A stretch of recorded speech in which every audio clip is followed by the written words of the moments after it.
Morale could be behind a series of resignations at the DeKalb County Police Department. We've learned dozens of officers have left since January. Channel 2's Richard Elliott has been digging into what's happening. He's live at DeKalb Police Headquarters this hour. Richard?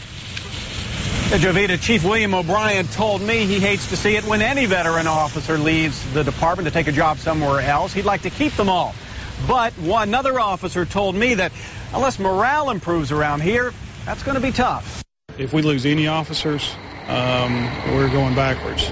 DeKalb Fraternal Order of Police President Jeff Wiggs believes officers are leaving the force because of low morale, brought about because of furlough days and increases in pension and health insurance costs. We filed an open records request and got this list of DeKalb officers who have resigned since the first of the year. 34 of them since January 1st. At least 12 have joined other law enforcement agencies. In fact, I spent a couple of hours searching through state computer records, tracking down where some of these former DeKalb officers went. I discovered some went to Gwinnett, to Marietta, Chamblee, Johns Creek, and Suwannee Police. 3 stayed in the county but moved to the sheriff's office. Wiggs is worried that'll continue. I've had a lot of officers tell me personally that if things are not better in 2011, they too will start looking for employment elsewhere. They just simply cannot afford to stay here.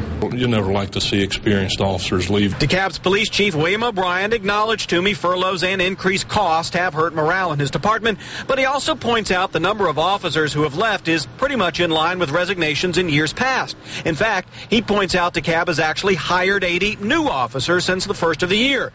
Still, he plans to ask the county to cut out those furlough days in 2011 so he can improve morale and maybe keep the more experienced officers. When their pay gets affected by furlough days, pension increases, insurance increases, it's money out of their pocket, so it hurts morale.